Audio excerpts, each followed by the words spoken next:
জানা যেন কল্প তরু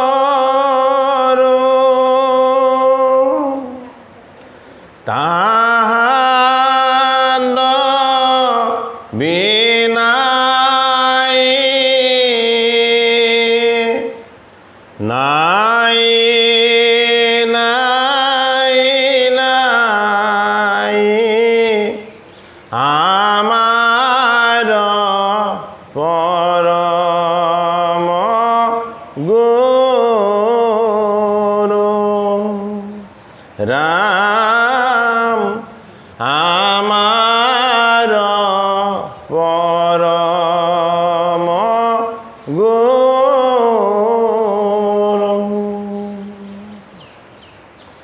ও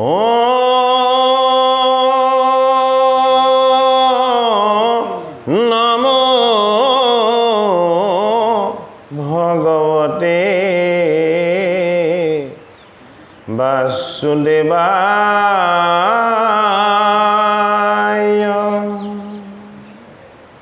জন্মদশায়ত্বন্নয়দিতরতচট্টচবিজ্ঞচরাৎ তেনে ব্রহ্মারিণায়াদিকময়ে মুহ্যন্তে যৎসুরায় তেজোবর্মৃণং যথা মৃণিমयो যত্তদেশাগ্রো মিশা ধন্নাসেন সদনিরষ্টকহকং সত্যং পরম ধীমহি ধর্মপূজিতা কৈতবস্তু পরমো নিমৎসু শরণং সতং বেদং বাস্তবমত্র বস্তু শিবরং তাপত্রয়োমূলনম শ্রীমদ্ভাগবতে মহামুনি কীতে কিংবা পরেশ্বরঃ সদ্রোর্হৃদয়বরুদ্ধতে যট্টকেটিমে সুষুবে তৎক্ষণাৎ নিগমকল্পতরু গলিতং ফলং সুকামুখাদ অমৃতদব সংযুতম পিয়ত ভাগবতং রসমলয়ং মুহুর্মুহু রসিকা ভুবি ভাবুকা। হে কৃপালো গুৰুমূৰ্তি বাপবান্ধৱ ভকত বৈষ্ণৱ সমস্ত কৃপালো ৰাইজৰ ভাগৱত অনুষ্ঠান ভাগত আজি বাপ এজনাই আজ্ঞা কৰিছিলে যে ভাগৱতৰ প্ৰথম স্কন্ধৰ পৰাই পাঠ আৰু পৰ্যালোচনা আৰম্ভ হওক বুলি। ভাগৱতৰ প্ৰথম স্কন্ধৰ মংগলাচৰণ আৰু ঋষি প্ৰশ্ন। হে জয় জয় কৃষ্ণ কিবা ময়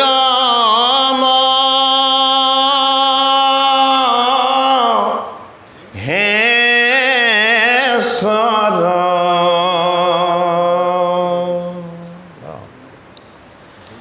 হে জাৰৱাই গাখীৰে বহে ব্ৰহ্মা ৰে হৰ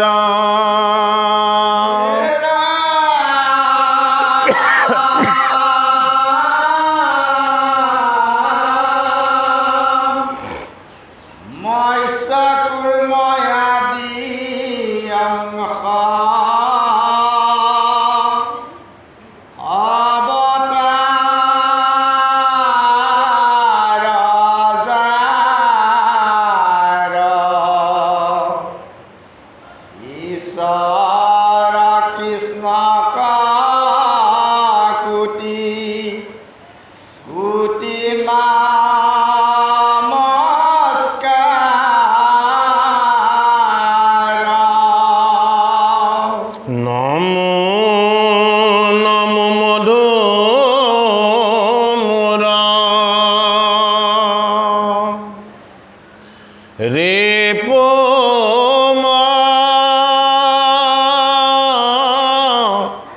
হা হৰি অন্তৰ্য উত্তমবাদী হৈ যা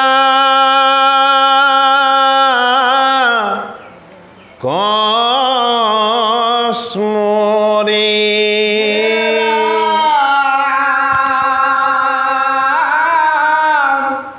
সমস্ত জগত উদ্ধাৰক যাৰ নাম হেৰায় কৃষ্ণক কৰো সহস্ৰ প্ৰণাম।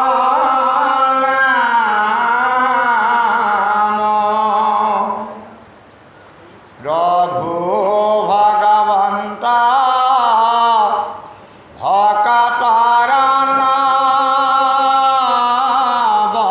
নৱনিধি হৰি স্মৰণে আৰম্ভৰ হৌক সিদ্ধি। পৰীক্ষিত মুখ্য কথা নাদশ স্কন্ধৰ কৃষ্ণৰ চৰণে ভনে কিংকৰ কৃষ্ণৰ। প্ৰথম স্কন্ধৰ পৰা দ্বাদশ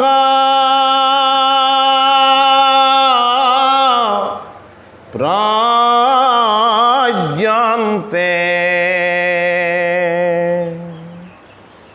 কহিলা ৰাজাত মহা মুনিন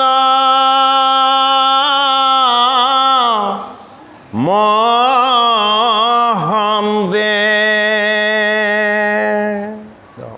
সংক্ষেপ কৰিয়া উধাৰিয়া তাৰ সাৰ শংকৰে ৰচিলা কৃষ্ণ চৰিত্ৰ পয়াৰ।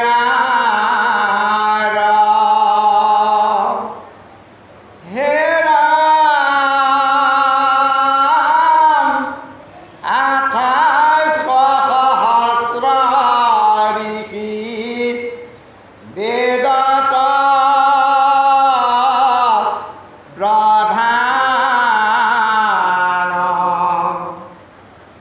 বিষ্ণুৰ নৈমিষ ক্ষেত্ৰ মহাপুণ্য স্থান। হে কৃপালু গুৰুমূৰ্তি বাপ বান্ধৱ ভকত বৈষ্ণৱ সমস্ত আপোনাক সমস্তজন সাধু সন্ত মহন্তৰ চৰণত আমি ভক্তিপূৰ্ণ সেৱা জনাই ভাগৱতৰ প্ৰথম স্কন্ধৰ আমি অকণমান পৰ্যালোচনা আগবঢ়াব বিচাৰিছোঁ। ভাগৱতৰ প্ৰথম স্কন্ধৰ আৰম্ভ হৈছে মংগলাচৰণ আৰু ঋষি প্ৰশ্ন। মংগলাচৰণ অৰ্থাৎ ভাগৱত বৈকুণ্ঠৰ শাস্ত্ৰ। এই বাংময় মূৰ্তি ভাগৱত ভগৱান কৃষ্ণৰ গুণ যশ লীলা নাম গুণ আৰু তত্ত্ব মৰ্ম।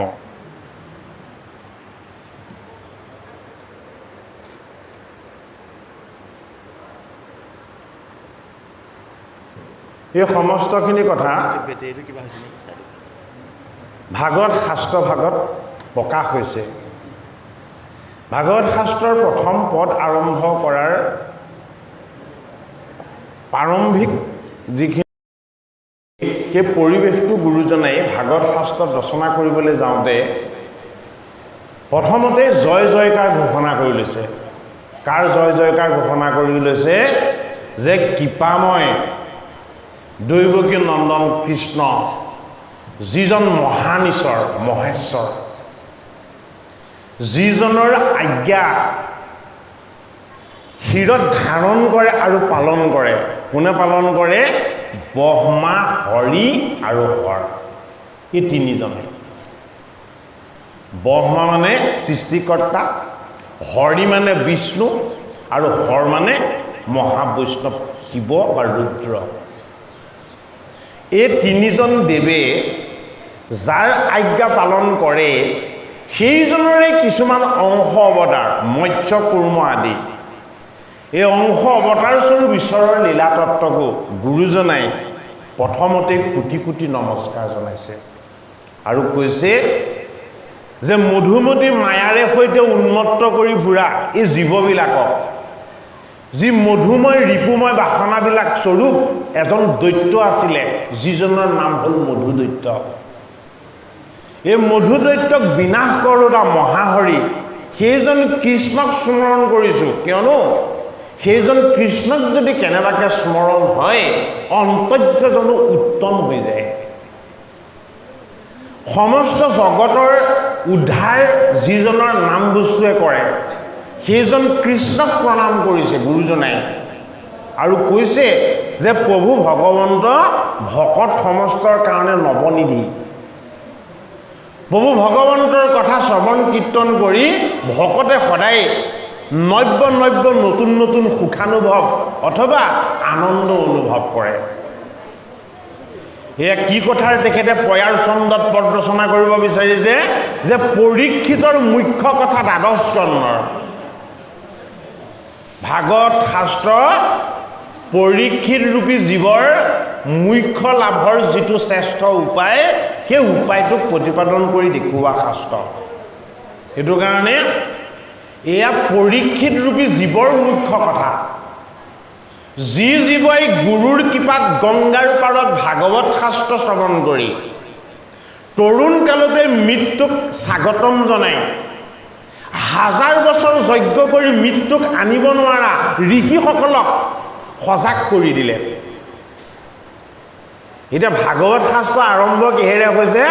নৈমিষ ক্ষেত্ৰখনক স্মৰণ কৰি।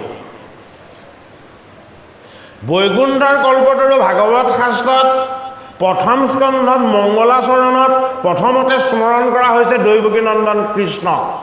তাৰ পাছত স্মৰণ কৰা হৈছে কৃষ্ণৰ তিনিজন দেৱ, ব্ৰহ্মা, হৰি আৰু হৰ। তাৰ পাছত স্মৰণ কৰা হৈছে ভগৱান কৃষ্ণৰ নাম গুণ যশ আৰু লীলা আৰু ভকত বৈষ্ণৱ সমস্ত। তাৰ পাছত স্মৰণ কৰা হৈছে পৰীক্ষিতৰ, কাৰণ এই পৰীক্ষিতৰ মুখ্য কথা। আৰু তাৰ পাছত স্মৰণ কৰিছে কাক? মহামুনীন্দ্ৰ ঋষি শুকক, যিজনে পৰীক্ষিত নৃপতি ভাগৱত ক'লে। আৰু তাৰ পাছত স্মৰণ কৰা হৈছে কাক? নৈমিষ ক্ষেত্ৰ নামৰ স্থানকণক প্ৰথম স্কন্ধৰ প্ৰাৰম্ভত। অৰ্থাৎ যেতিয়ালৈকে আমাৰ যাত্ৰা জন্ম হোৱাৰ পাছত শুদ্ধ স্থানলৈ নহ'ব, পবিত্ৰ স্থানলৈ নহ'ব, পুণ্য স্থানলৈ নহ'ব, তেতিয়ালৈকে আমাৰ জীৱটোৰ সদ্গতি নহ'ব। পৰীক্ষিত এক প্ৰতীক। কি প্ৰতীক? আমি প্ৰত্যেকেই পৰীক্ষিত ৰূপী জীৱ। কোনোজনেই পৰীক্ষিত ৰূপী জীৱৰ লগত বেলেগ নহয়। এটা দিশতে বেলেগ আছোঁ আমি। পৰীক্ষিত নৃপতি আছিলে, ৰজা আছিলে, হয়তো আমি ৰজা হ'ব পৰা নাই। কিন্তু ভাগৱত শাস্ত্ৰত পৰীক্ষিত নৃপতিক গুৰু ভগৱান শুকে ৰাজন বুলি, ৰজা বুলি যে সম্বোধন কৰিছে, এই সম্বোধনটো কিন্তু ৰাজসিংহাসন ত্যাগ কৰাৰ পাছতহে কৰিছে। ভোগবিলাকৰ সিংহাসনখন ত্যাগ কৰি অহাৰ পাছতহে কৰিছে। অৰ্থাৎ ৰজগুণী দেহ লৈ পৰীক্ষিতে ভাগৱত শ্ৰৱণ কৰিছে। এই দেহটো ৰাজসিক, ৰজগুণত বান্ধ খাই আছে। এই দেহত তিনিটা গুণ আছে, হয়নে? 11টা একাদশ ইন্দ্ৰিয় আছে, হয়নে? পঞ্চভূত আছে। এইটো কাৰণে একাদশ ইন্দ্ৰ আৰু পঞ্চভূত মুঠ বস্তু 16টা। এই 16 বিকাৰ বুলি কোৱা হয়। এই 16 বিকাৰ ৰজগুণত থাকে। সেইটো কাৰণে পৰীক্ষিতক মাজে মাজে শুকদেৱ ভগৱানে নৃপতি বুলি সম্বোধন কৰিছে, মান্য অৰ্থতে কৰিছে যে তুমি 16টা বিকাৰযুক্ত দেহৰ তত্ত্বত থকা স্বত্তেও বৈকুণ্ঠৰ কল্পতৰু অমৃতময় ভাগৱত অমৃত তুমি পান কৰিবলৈ আহিছা। এতিয়া আমাক পদে জনাইছে জগতগুৰু শ্ৰীমন্ত শংকৰদেৱ গুৰুজনাই মহামুনীন্দ্ৰ স্বৰূপ ঋষি ব্যাসনন্দন শুকদেৱে পৰীক্ষিত নৃপতিক তেখেতৰ মুখ্য সাধনৰ আনন্দময় অমৃতময় ভাগৱত কথা গংগাৰ পাৰত যিখিনি পৰীক্ষিতক কৈছিলে সেইখিনি কথা কি বিষ্ণুৰ নৈমিষ ক্ষেত্ৰত 28 সহস্ৰ ঋষিক শুকমুনিৰ শিষ্য উগ্ৰসভা সুতে এই কথাখিনি প্ৰাৰম্ভ কৰিছে। উগ্ৰসভা সুতে নৈমিষ ক্ষেত্ৰত 28 সহস্ৰ ঋষিক যি কথাৰ পাতনি মেলিছে সেই স্থানকণক প্ৰথমতে স্মৰণ কৰি সেই ঋষিসকলক প্ৰথমতে স্মৰণ কৰি কি কৈছে ভাগৱত শাস্ত্ৰত প্ৰাৰম্ভ হৈছে। ঋষিসকল 28 সহস্ৰ ঋষি কি আছিলে বেদত প্ৰধান আছিলে। বেদ মানে কি? বেদ মানে জ্ঞান। যিসকলে জ্ঞান মাৰ্গৰ সাধনা কৰিছিল, জ্ঞান মাৰ্গৰ সাধনা কৰি যিসকলে ঈশ্বৰক পাম বুলি ভাবিছিলে সেই জ্ঞান মাৰ্গৰ সাধনাত লাগি থকা ঋষিসকলেও এবাৰ জ্ঞান মাৰ্গক অতিক্ৰম কৰি কলৈ আহিছে ভক্তি মাৰ্গলৈ আহিছে। জ্ঞান মাৰ্গতকৈও শ্ৰেষ্ঠ ভক্তি মাৰ্গ। ভক্তি মাৰ্গটো ক'ত দেখুওৱা হৈছে? ভাগৱত শাস্ত্ৰত দেখুওৱা হৈছে। প্ৰশ্ন হয় যে ভাগৱত যিকোনো মাহ তাৰিখ এনেকুৱা যিকোনো দিন বাৰ নোচোৱাকৈ পাঠ কৰিব পাৰিনে নোৱাৰি? অহাকালিলৈ আমাৰ এভাগ অনুষ্ঠান আছে তেজপুৰত। তাৰ কমিটিয়ে আমাক সুধিছিলে যে মৰল মাহ চলিছে ভাগৱত পাঠ আপুনি কৰিব নকৰে? যদি আপুনি কৰে তেতিয়াহ'লে আমি অনুষ্ঠান আয়োজন কৰিম। মই বোলো মৰল মাহ বুলি এনেকুৱা এটা বিশেষ মাহনো কোনে বনাই দিছে যিটো মাহত আমি ভাত পানী নোখোৱাকৈ ভোকে লঘোণে থাকোঁ? যদি মাহটো ইমান বেয়াই তেতিয়াহ'লে আমি আহাৰ নোখোৱাকৈ থাকিব লাগিব, হয়নে? কাম বন সকলো ত্যাগ কৰি দিব লাগিব, হয়নে নহয়? এনেকুৱা ভ্ৰান্তকাৰী ধাৰণাবিলাক বেদৰ গুণময় মাৰ্গত প্ৰৱৰ্তন হৈ থকাৰ কাৰণেই ভাগৱত শাস্ত্ৰত আহি এই গুণত বান্ধ খাই থকা 28 সহস্ৰ ঋষিও এতিয়া নিৰ্গুণ উপাসনা কৰিছে। সেইটো কাৰণে ভাগৱত গ্ৰন্থ বিপৰীত অন্য কথা যদি শ্ৰৱণ কীৰ্তন কৰিবলৈ আপোনাক দিন তাৰিখ চন সময় এইবোৰ চাব লগা হয়, সেইবোৰ গুণময় কথা। গুণময় কৰ্ম কোনবিলাক? যদি আপুনি পূজা কৰিব বিচাৰিছে, যদি আপুনি যজ্ঞ কৰিব বিচাৰিছে, যদি আপুনি দান কৰিব বিচাৰিছে, এইবিলাক গুণময় কৰ্ম। এই গুণময় কৰ্ম কৰিবৰ সময়ত কেলেণ্ডাৰ চাই ল'ব লাগিব, সময় চাই ল'ব লাগিব, তিথি মিলাই ল'ব লাগিব। ভাগৱত কি? ভাগৱত গ্ৰন্থ বিপৰীত। যি কথাক গুণে মানিব নোৱাৰে সেয়া ভাগৱত। যি কথাই সকলো গুণক গুণৰ পৰা মুক্ত কৰে সেয়া নিৰ্গুণ ভাগৱত কথা। যদি আমি গুৰুৰ আসনত আমি ভাগৱত প্ৰতিষ্ঠা কৰি নামঘৰ এটা সাজি তাত যদি ধূপ ধূনা জ্বলাই আমি সদায় সেৱা কৰিছোঁ, তেতিয়াহ'লে মৰল মাহত আকৌ ভাগৱত শুনিব নাপায় বুলি কিয় মানিব লাগে? এইটো ভ্ৰান্ত ধাৰণা হয়নে নহয়? এইটো সমাজত প্ৰচলন কৰিব বিচৰা এটা অন্ধবিশ্বাস হয়নে নহয়? ভাগৱত শাস্ত্ৰই অন্ধবিশ্বাসবিলাকক আমাৰ পৰা আঁতৰ কৰি দিব বিচাৰিছে। 28 সহস্ৰ ঋষিয়ে অন্ধবিশ্বাসত বিশ্বাস কৰি আছিলে। যজ্ঞ কৰিয়েই আমি মোক্ষ লাভ কৰিব পাৰিম বুলি ভাবি আছিলে, কিন্তু নোৱাৰিলে। শুনিবলৈ পালে কি? শুনিবলৈ পালে যে পাণ্ডৱৰ নাতি পৰীক্ষিতে গুৰুৰ মুখপদ্মে কেৱল 7 দিন ভাগৱত কথা শ্ৰৱণ কৰি তৰুণ কালতেই মোক্ষ লাভ কৰিলে। এতিয়া ঋষিসকলৰো সংশোধন হ'ল তেতিয়াই, বেদজ্ঞ ব্ৰাহ্মণসকলৰো সংশোধন হ'ল তেতিয়াই, আৰু আমাৰ কলিযুগৰ প্ৰজাৰ আজিও সংশোধন হোৱা নাই। কেতিয়া সংশোধন হ'ব? সংশোধন হ'বলৈ আৰু কিমান বছৰ কিমান যুগ ৰ'ব লাগিব? আমি ভাগৱততকৈ বেছি জনা ওলাইছোঁ নেকি? আমি গীতা শাস্ত্ৰতকৈ বেছি জানিব পৰা ওলাইছোঁ নেকি? যে আমি কিবা এটা কৈ দিম সেইটো সমাজে মানি ল'ব লাগিব,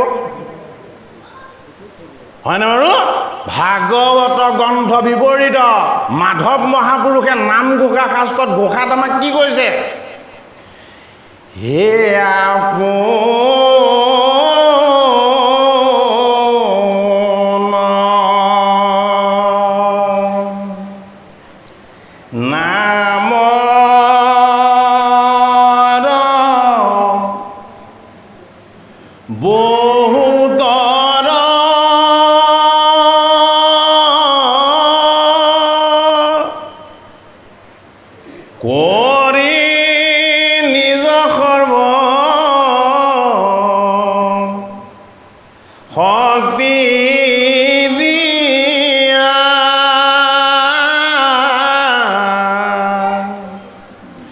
একালৰ নিয়ম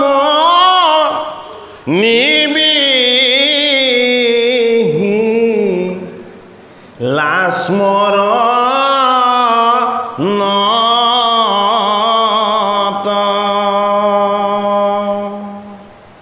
হে এটা দৃশি তব কৃপা হৰি মুহুৰ দুদৈব দেখা কিনো অনুৰাগ প্ৰভু নভৈল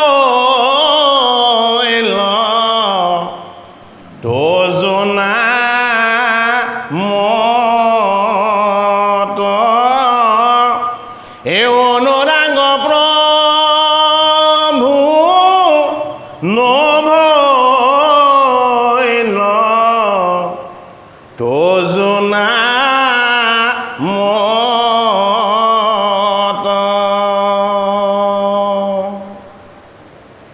আপোনাৰ নামৰ বহুদৰ ভাগৱত গীত ভগৱন্তৰ গুণনাম, ভাগৱত গীত ভগৱন্তৰ লীলা, ভগৱন্তৰ চৰিত্ৰ, ভগৱন্তৰ আনন্দময় স্বৰূপ।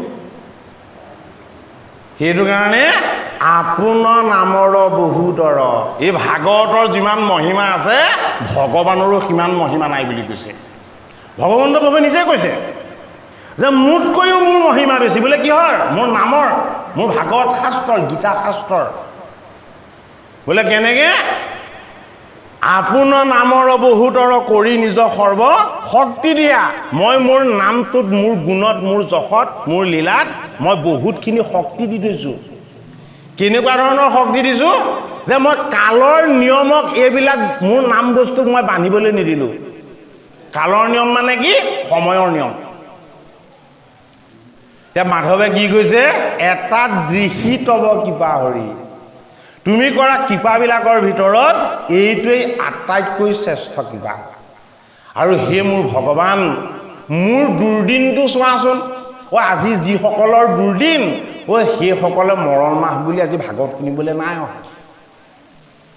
সেইসকলৰ আজি দুৰ্দিন, তেওঁলোকৰ লগত হৰিৰ পুণ্যভাগ লাভৰ সৌভাগ্য নাই।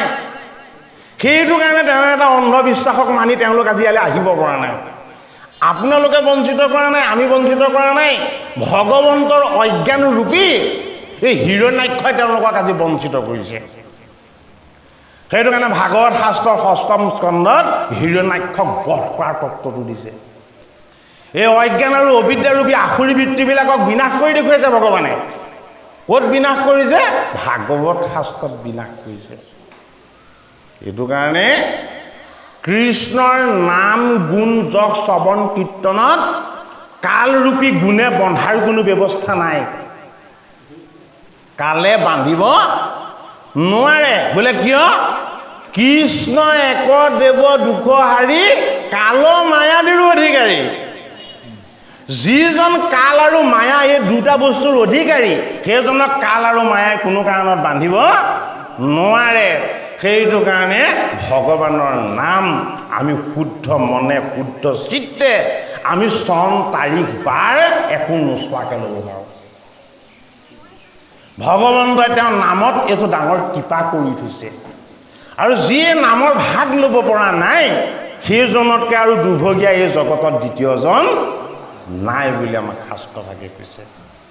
28 সহস্ৰ ঋষিও বেদতহে প্ৰধান আছিলে, জ্ঞানতহে প্ৰধান আছিলে। ভাগৱত শাস্ত্ৰৰ মহিমা দেখুৱাইছে যে প্ৰথম স্কন্ধলৈ মই সেইসকল ঋষিকে আনি দেখুৱাম যিসকলে 1000 বছৰ যজ্ঞ কৰি গুণময় কৰ্মত বান্ধ খাই আছিলে। সেইসকলে এবাৰ কি হৈ গ'ল, কলিকিত মলৰ পৰা মুক্ত হ'বৰ কাৰণে সুতমুনি গুৰুৰ আসনত বহুৱাই তেওঁ মুখপদ্মে ভাগৱত অমৃত পান কৰিছে। কৃষ্ণ অমান্য কৰি উতক পাতিলা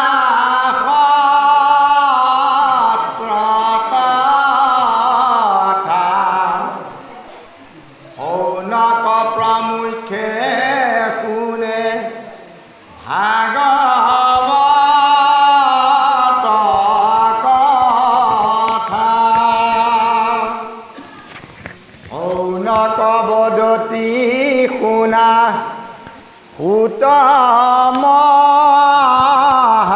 মানি পৰম পাতকী কলি পাইলে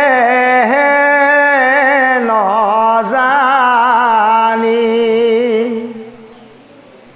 আৰম্ভিলো যজ্ঞ আশী সহস্ৰ বৎসৰ হোম ধূমে ধূম্ৰ বৰ্ণ ভৈলা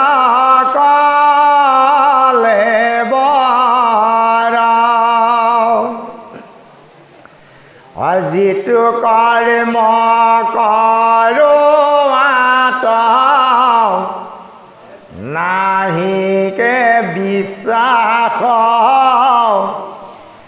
আপোনাৰ আয়ুকো ৰিলোবেতে নাশ।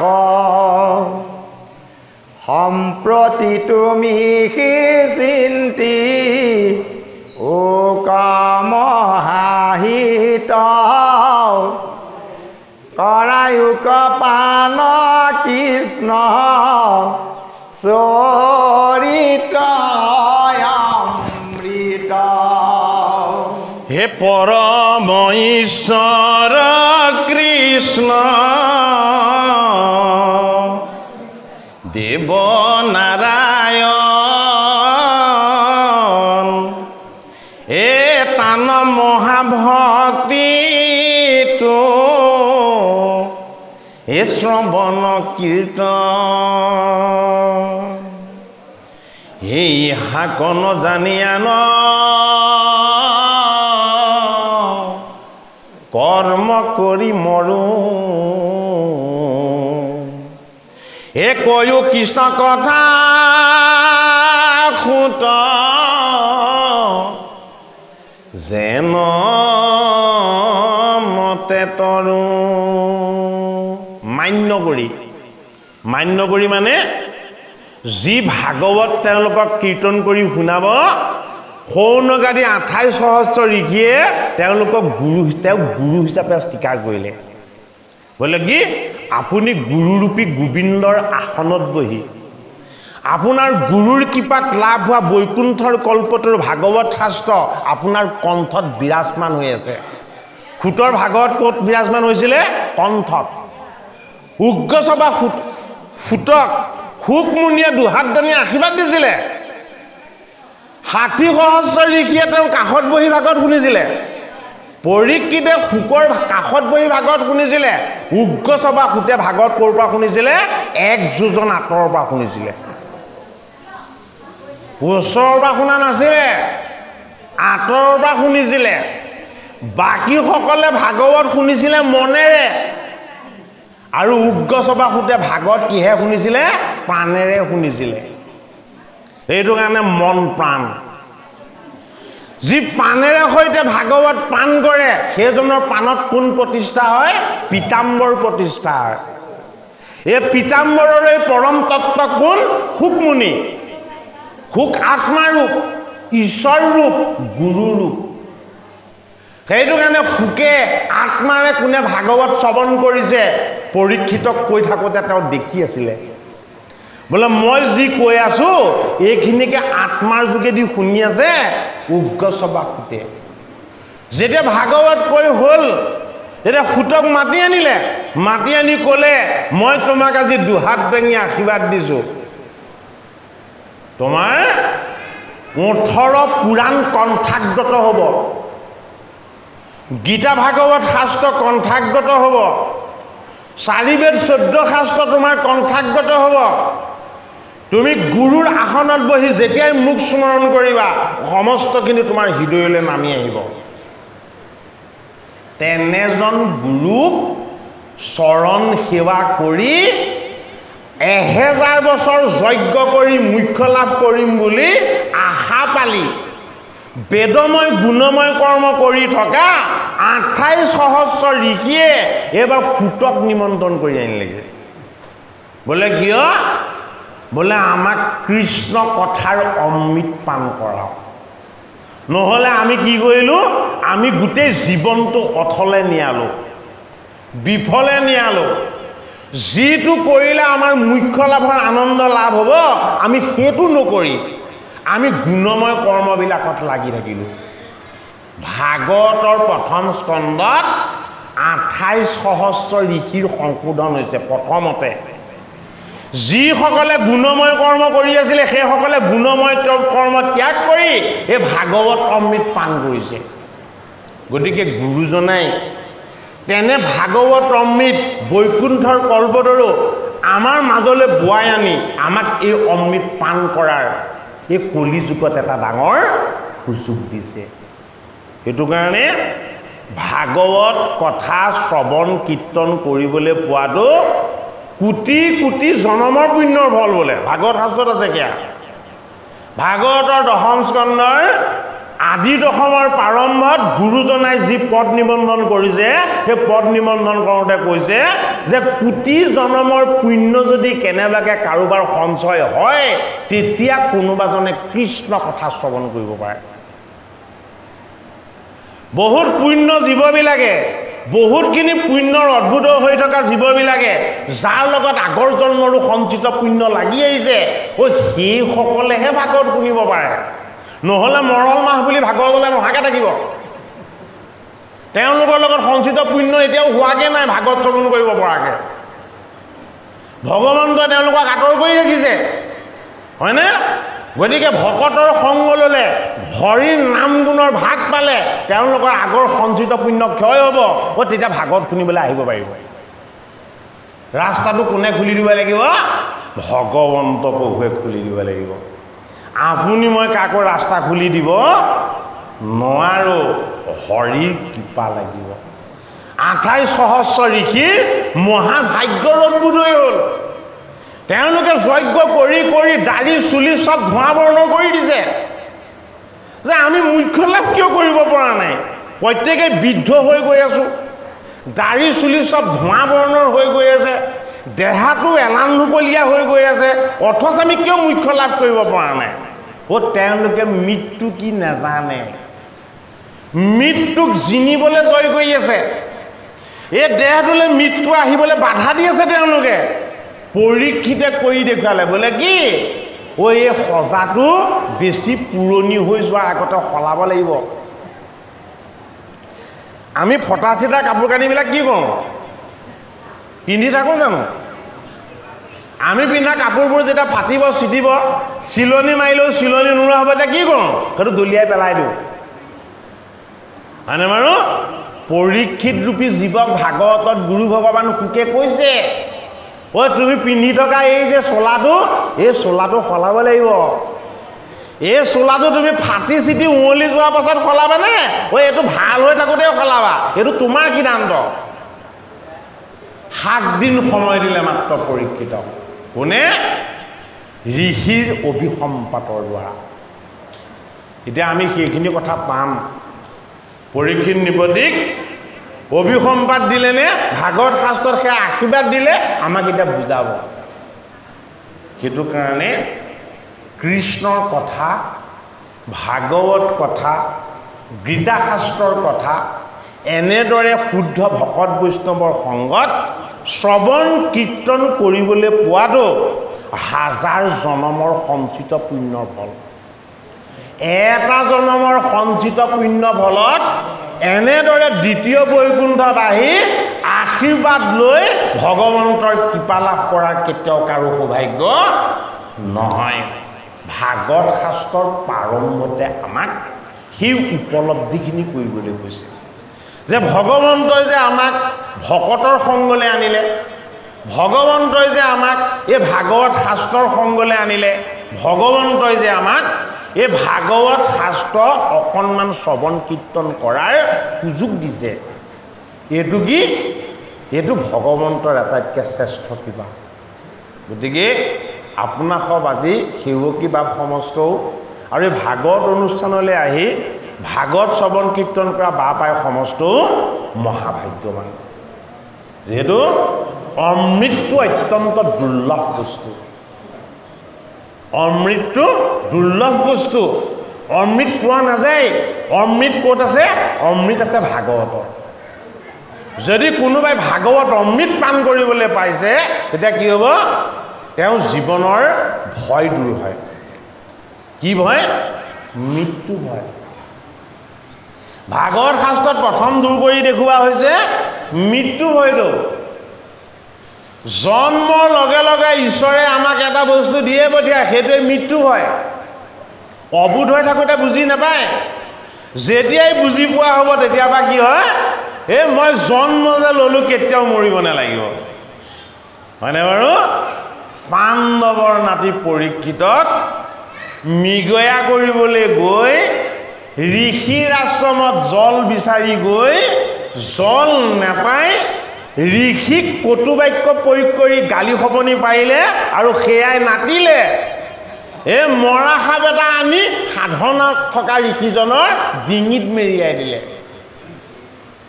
ঋষিসকলক বুজাইছে মায়া মৃগ খেদিলে ঋষিৰ সুচিতা নষ্ট কৰিলে ঋষিৰ গলত মৰা সাপ মেৰিয়ালে ইমানখিনি পাপ কৰাৰ পাছতো 7 দিনত মোক্ষ লাভ কৰিলে কোনে পৰীক্ষিতে কিয় কৰিলে পৰীক্ষিতৰ আশ্ৰয় শ্ৰেষ্ঠ পৰীক্ষিতৰ অৱলম্বন শুদ্ধ পৰীক্ষিতে গ্ৰহণ কৰা যি ব্যৱস্থা এই ব্যৱস্থাই জীৱক উদ্ধাৰ কৰিব সেইটো কাৰণে এই ব্যৱস্থাটোকে প্ৰথমতে আদৰি লৈছে কোনে যজ্ঞ কৰি কৰি দাড়ি চুলি ধোঁৱা বৰণৰ কৰি দিয়া ঋষি সমাজে সেইটো কাৰণে প্ৰথম নৈমিক ক্ষেত্ৰৰ কথাখিনি আনিছে ঋষি সমাজক আনিছে এতিয়া এই ঋষি সমাজক ফুটে কি বুলি ক'ব অকুলীন বুলি ক'ব নিজক বোলে মই অকুলীন মোৰ জাতি কোনেই নাই হয়নে কিন্তু আপোনাক সব শ্ৰেষ্ঠ শ্ৰেষ্ঠ মহান নেকি আপোনালোকে হাজাৰ হাজাৰ বছৰ যজ্ঞ কৰিছে আপোনালোক মহাপুণ্যৱান হয়নে বাৰু গুৰুৱে অভিনন্দন কৰিছে শিষ্যই অভিনন্দন কৰিছে গুৰুক ক'ত নৈমিক ক্ষেত্ৰত সেইটো কাৰণে কি এয়া হ'ল ভাগৱত শাস্ত্ৰ এই ভাগৱত শাস্ত্ৰই গুৰুকো ভগৱান হিচাপে দেখুৱায় আৰু শিষ্যকো ভগৱান ৰূপত দেখুৱায় গুৰু শিষ্য দুইটা কুলক ভগৱান ৰূপত হৰি ৰূপত নিৰ্গুণ ৰূপত ঈশ্বৰৰ নিৰ্গুণ ভক্তি মাৰ্গৰ তত্ত্বত যি শাস্ত্ৰই দেখুৱাইছে সেই শাস্ত্ৰই হ'ল ভাগৱত শাস্ত্ৰ সেইটো কাৰণে ভাগৱত শ্ৰৱণ কীৰ্তন কৰিবলৈ আমাক মহাভাগ্য লাগিব আৰু ঈশ্বৰৰ কৃপা লাগিব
ৰথ যে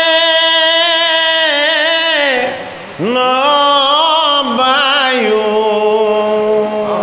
জগতে হাৰৈ জগতৰে আয়ু। হয় একখন মানে যিটো শুনৈ কৃষ্ণ কথা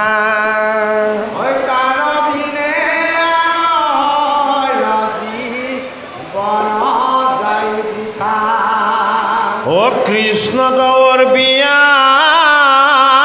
আমি করো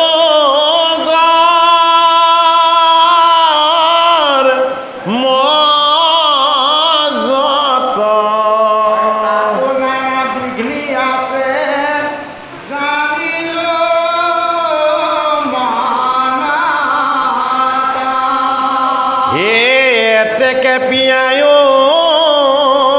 কৃষ্ণ চরিত্র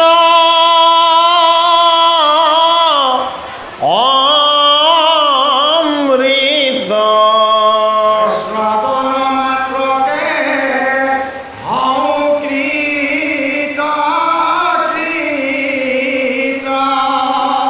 ও জাগ যুগ যজ্ঞ করি দুঃখ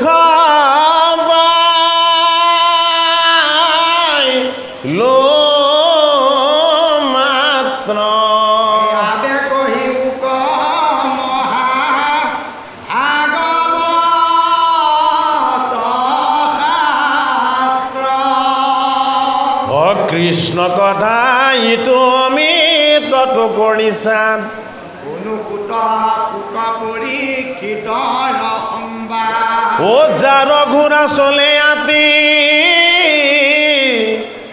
হে আকাশৰ পথে অসগৰা পৃথিৱী জিনিলাই ময়তে। হে জম্বু দ্বীপপতি পৰি কীত মহাবীৰ